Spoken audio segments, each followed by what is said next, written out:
happy campers, happy new year. It's the first Wednesday of the year, you know what that means? Chatty Wednesdays with me. Today I'm going to be looking back on the disaster of a year that was 2020. I don't know if any of you kept a diary. I don't usually keep a diary, but for 2020 I decided to keep one because I was so sure it was going to be a great year. I had such high hopes. I wanted to document it in a diary. So I was thinking about what I can do for my first Chatty Wednesday of the year. Something that I would like to do is look back on 2020, and I was wondering how to do that. And I was thinking the best way to do it would probably be to look back on my January self of 2020 with all my hopes and dreams for the year and laugh. So that's what I'm going to be doing. I'm going to be reading my 2020 diary. As you can see, I've got a Christmas tree here that's completely bare. We have stripped it of all its lights and its baubles, but we haven't yet thrown it away. So we're just looking for somewhere locally that we can get rid of our Christmas tree. That's why that's there. Here's my diary entry for the 1st of January 2020. New Year's Day.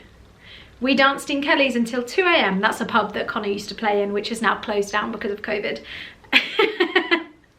It's not funny, Connor's really sad about it. Yada, yada, yada. When I woke up, I watched the birds in the trees just outside the window and I saw 2 magpies. So that was a nice start to the year.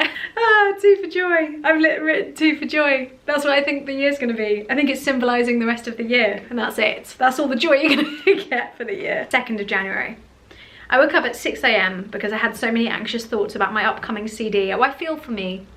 I remember this feeling. I'm releasing this album on the 20th of February 2020 and I'm so worried. I'm worried about the CD, I'm worried it won't sell, I'm worried nobody will want it, I'm worried about the launch, I'm worried nobody will come. Which people did come, and it was a lovely gig. It was also the last gig that I managed to play before the pandemic hit. So it was actually a really successful thing. It's funny because looking back, I was so worried about it, and then when it comes around, it goes well. But that won't stop me worrying about my next release and the one after that and the one after that. Friday the 3rd of January, I was busking on the South Bank.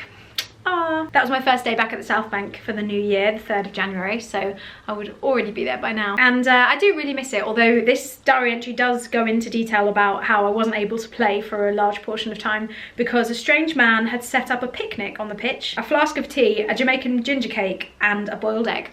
You do get some characters along the river, and that I do not miss, I must admit. Sunday the 5th of January. Eleanor and Jonah came to see me on the South Bank. Eleanor and Jonah are so lovely. They are 2 kids that regularly used to come and visit me at the South Bank, and they are regular viewers of my live streams that I do. And actually Eleanor and Jonah is what inspired me to do the Saturday morning kids show that we do, because they were tuning in late and staying up late on Friday nights to watch my live streams. So I thought I would do a special kids show that's at a more appropriate hour. So that's really nice that I even got them in my diary, Eleanor and Jonah, and they came to see me on Sunday the 5th of January. Also on the 5th of January, I played a gig. Remember those? A gig at the Gladstone Arms in London Bridge. It was really lovely. And it was really full as well. That's like a nice memory of like a full room of people listening to music. Wednesday, the 8th of January, I went out to see a musical. I went to see Six the musical, which is really, really great. And I would say go and see it, but no one can do anything right now, so don't.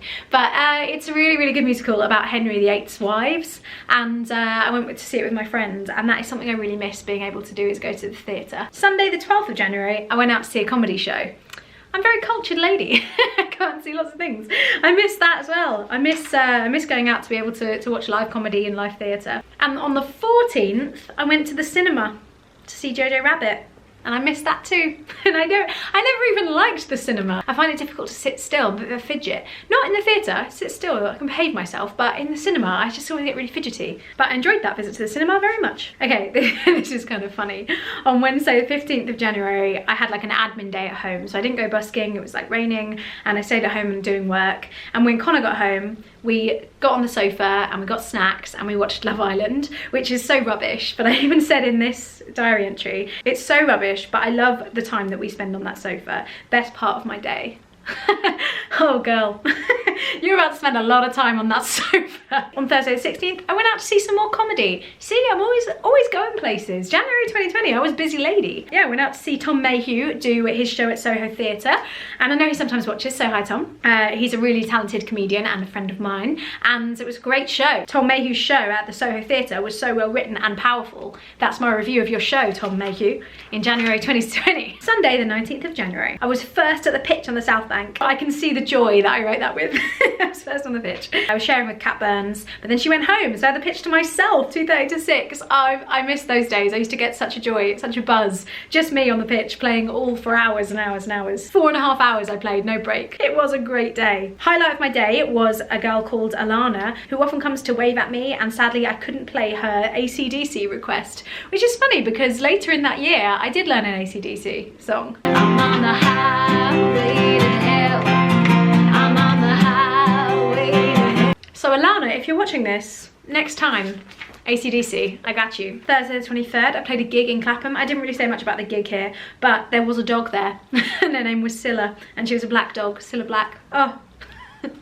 That was a good day. Saturday the 25th, a lovely day busking. Just me and KG swapping each hour, and then I had Waterloo Station, which went really well. So I really miss KG. She's moved back to Berlin. That's another loss to COVID-19. That's kind of, all of these entries kind of making me sad because they're all kind of reminding me of things that I'll never do again, with, like share the pitch with KG. Wednesday the 29th, in the evening, I did a Twitch show for 4 hours. It went really well, it was really fun. So this is the first time I write in my diary about Twitch, but I think that I actually started on Twitch in early January because I was doing like a sponsored play of this game called Twitch Sings. So Twitch got in touch with me and asked me if I would play this game that they'd made called Twitch Sings, which unfortunately they've taken off now. It was only for the year of 2020. But I got like really into playing this game, and lots of people used to watch me play it, and like, yeah, and they've taken it down now, so can't play it anymore. But that was like my first experience of Twitch, but it just was so overwhelming and confusing. But I feel like this, on the end of January, was the first time I felt like it actually was going well and I was understanding how to use it. I'm just editing this and I just had a thought about how funny it is that I was streaming in January, and that was kind of the first time that I'd done any proper streaming, and I didn't have any idea how important streaming was going to become for the year of 2020. I just kind of found that funny that that was January was when I started doing it, and March was when I relied on it for my entire career. Friday the 31st of January, 7 AM we had a flight to Frankfurt. I slept the whole way. I went to Germany to play at a birthday party for Dennis. Hi Dennis, if you're watching. I feel like we talk about 2020 like the pandemic is the entire year, but we actually had, at least in the UK, like 2.5 months of like normal life where we had no suspicion that anything was happening. But yeah, I went to Germany for a couple of days to play at a party, and that was just like, it felt like nothing. It was just like, oh, let's just get up and jump on a plane to Frankfurt. And to think about doing that now is so weird. It's kind of lovely that we were able to do that, but I definitely took it for granted that I was just like 7 AM flight to Frankfurt, whatever. Like, I'm not even like, oh my God, I'm on a plane. That's definitely not on the cards to go back for Dennis's birthday this year, because we are going to be in lockdown for a little while longer, I think. Anyway, that's my diary for January 2020. That's what I was up to for the first month of the year. I might read you my diary entry for February next month, but I feel quite proud of myself looking back at my January of 2020 that I actually did live my life quite to the fullest, as much as I could. And I hope that I can get back to living my life like that when all this is over. I'm always trying to find positives and things to be grateful for. Something I have to be grateful for is that as much as I miss going out and busking on the South Bank, January is very, very cold, and I don't miss being out in the cold and playing on the streets during this month in particular. So I'm going to enjoy this lockdown and be cozy and warm at home, and just be glad that I'm not out in the cold. And we all have something to be grateful for. I hope you can think of something that you have to be grateful for, and I will see you next week. Bye!